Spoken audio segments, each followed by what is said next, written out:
Bienvenidos al módulo 8. Vamos a continuar con las funcionalidades y los hooks. El segundo a tener en cuenta y que es muy importante es UseEffect.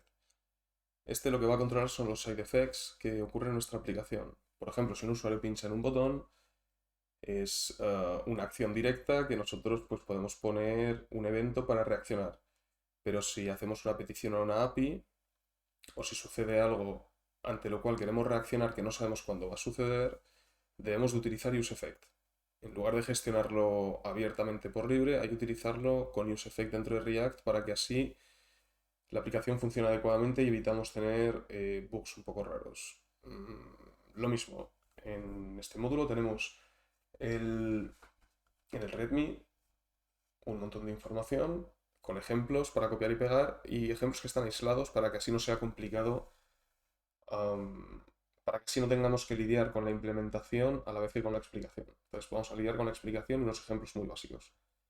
Lo mismo, voy a crear un nuevo sandbox, gratis y rápido. Voy a venir al índice, voy a quitar la aplicación y voy a ir, antes que nada, ir a ver un poco qué es UseEffect. Vamos a introducir UseEffect, nos permite manejar los efectos secundarios en nuestros componentes de React y es una parte integral para entender y trabajar eficientemente con React. Entonces, el ejemplo perfecto es cuando se hacen peticiones asíncronas. Si nosotros tenemos un componente que muestra una lista de casas y queremos cargar estas casas de un servidor cuando nuestro componente se monte, lo que vamos a hacer es un import React, useState, useEffect, y el estado va a ser para guardar las casas y useEffect para hacer la petición. Y una vez tenemos la petición, vamos a setear las casas. Más debajo lo que vamos a hacer es mapear. Este es el que vamos a utilizar en el siguiente vídeo, pero ya lo voy dejando aquí como un adelanto de qué es un side effect. Pues esto es lo que nos permite gestionar adecuadamente la respuesta de la petición dentro de una aplicación de React. Otro ejemplo muy clásico de use. Vamos a hacer un ejemplo rápidamente y voy a decir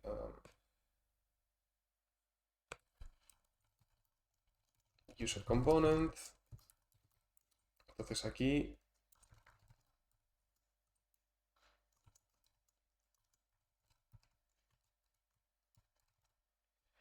voy a declarar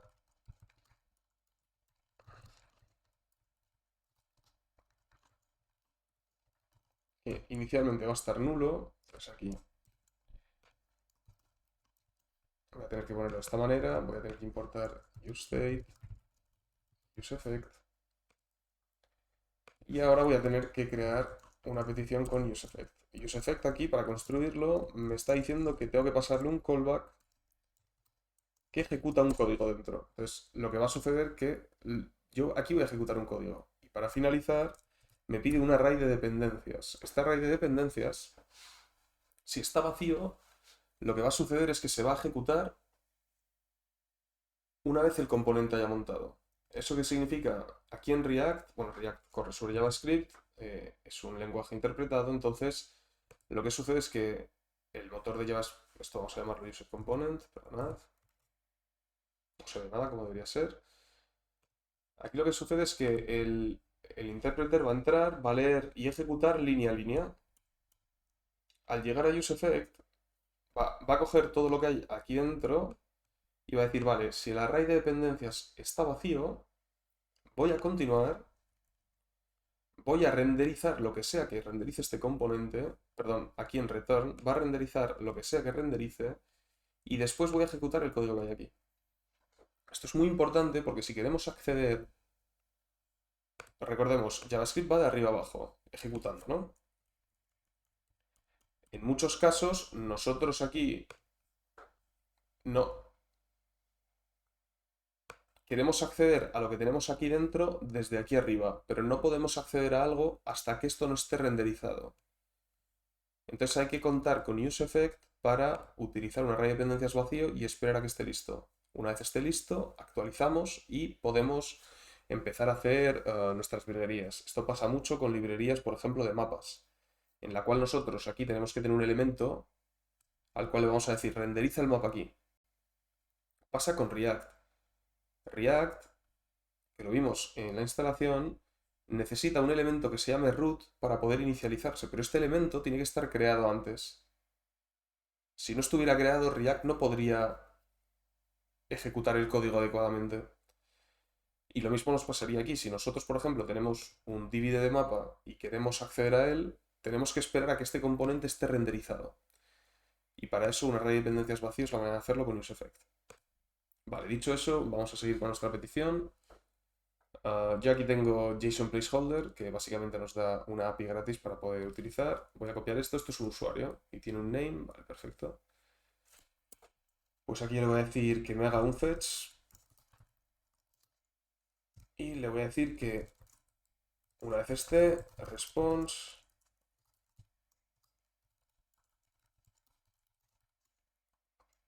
Y para finalizar, cuando estén los datos, que me haga un setUser con data. ¿Vale? Y automáticamente ya tengo aquí el nombre, porque ya he ido a hacer la petición, ha seteado el usuario y tengo el nombre. Ya está. O sea,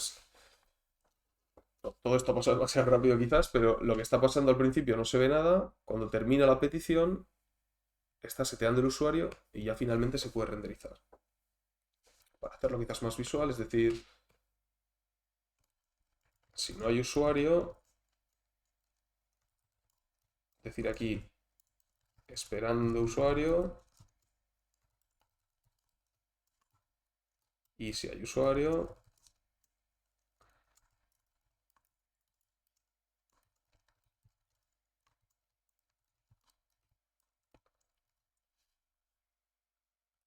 si actualizo, veis que hay un pequeño salto ahí. Ese es el salto. El tema es que pasa demasiado rápido y por eso no lo percibimos. Pero esta es la estructura de useEffect. Entonces, volviendo un poco a la array de dependencias, si yo tuviera un valor que cada vez que cambia quiero volver a hacer un fetch, lo puedo introducir aquí.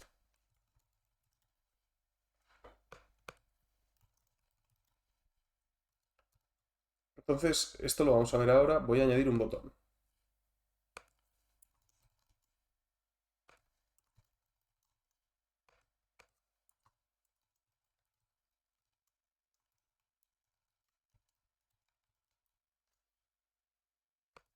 Y le voy a añadir un onClick. Y esto va a ser cambiar ID.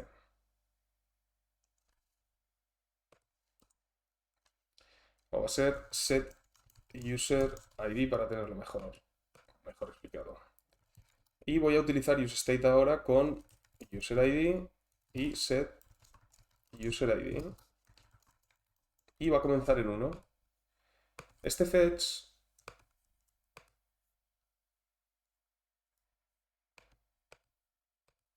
voy a cambiarlo para...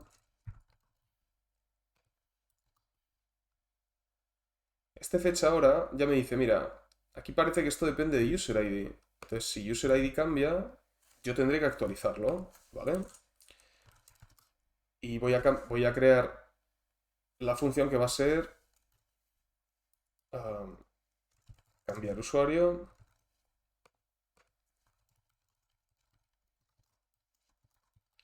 Y esta función lo único que va a hacer es hacer un set user ID en el cual voy a coger el actual más 1.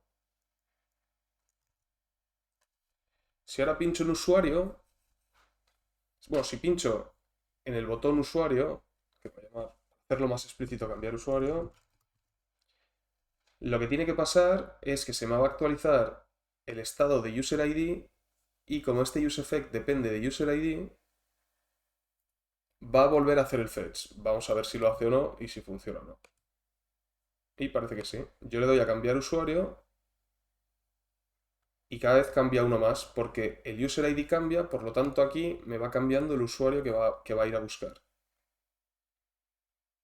Esto es muy normal en páginas web donde tenemos filtros y tenemos datos que cambian, que, que tengamos que utilizar useEffect con un array de dependencias para que cada vez se ejecute una función cuando el usuario, por ejemplo, ha dicho, pues, quiero ver pisos de entre 10.000 y 20.000 euros. Ojalá fueran sus precios, pero ya me entendéis la idea.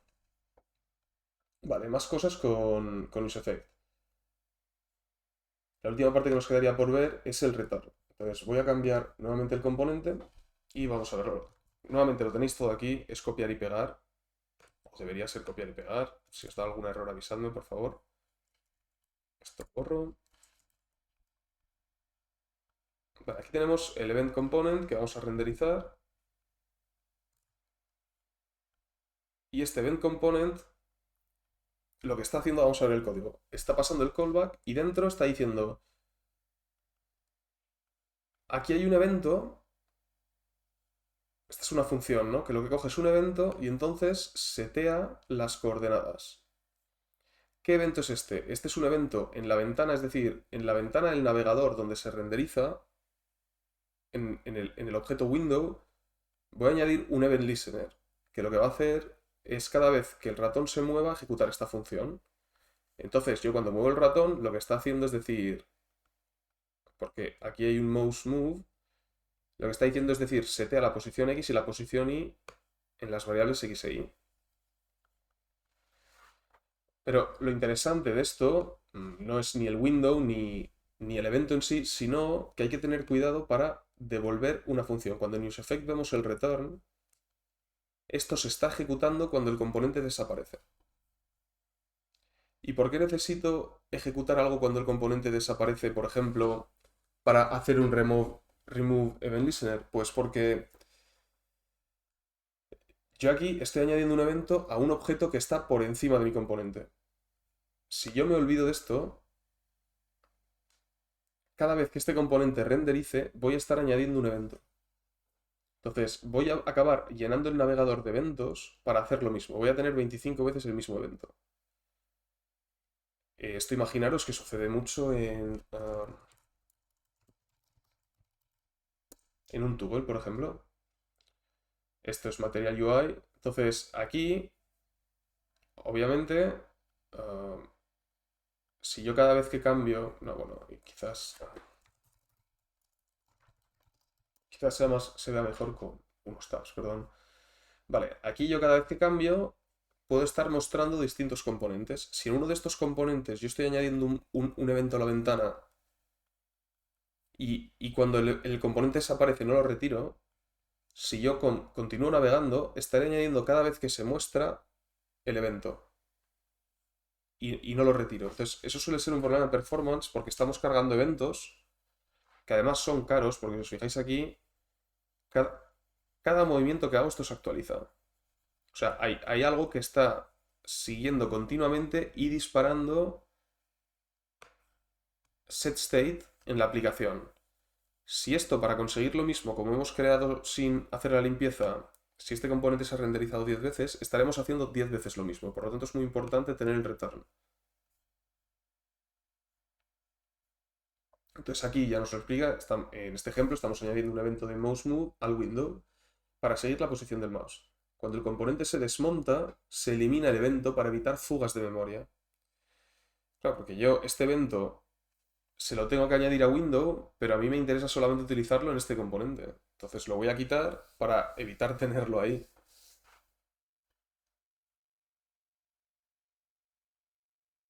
Este es el ejemplo counter que hemos visto antes. Es el set counter en el cual tenemos que utilizar el previo porque está dentro de un set interval. Y luego también mencionar que podemos utilizar múltiples useState múltiples useState dentro de un useEffect. El ejemplo perfecto es cuando estamos haciendo un fetch, pues a un estado de loading y un estado de datos.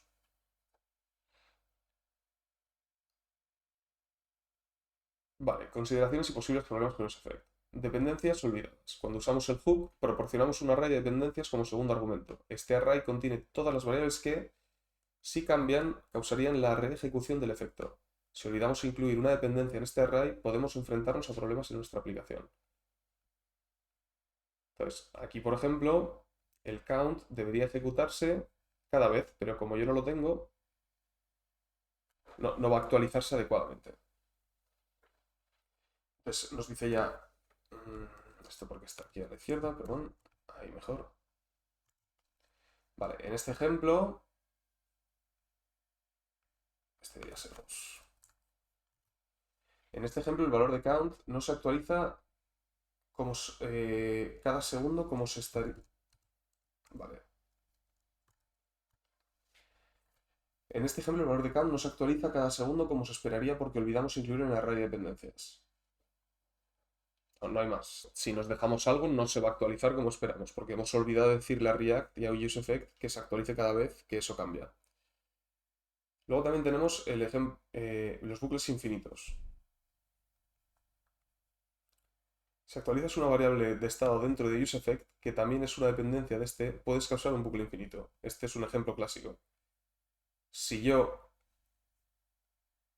dentro de UseEffect actualizo count y a la vez vuelvo a actualizar UseEffect, va a volver a actualizar count, que a la vez va a volver a correr el código de UseEffect, que a la vez actualizará count y así continuamente. Básicamente el navegador dejará de responder en cierto momento.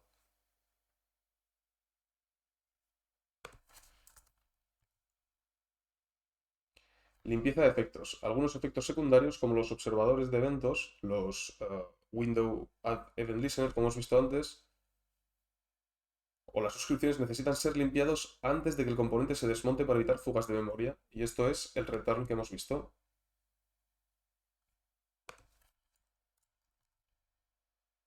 Y luego también tenemos efectos síncronos y asíncronos. UseEffect siempre se ejecuta después de la renderización, por lo que no bloquea la interfaz de usuario. Esto es importante tenerlo presente. Sin embargo, si necesitas un efecto que se ejecute antes de la renderización, tendrás que buscar otras soluciones. Esto quiere decir que si yo introduzco un useEffect, hasta que no se renderice el componente, count no va a estar actualizado. Y eso son un poco las consideraciones de useEffect y cómo se utiliza useEffect en React.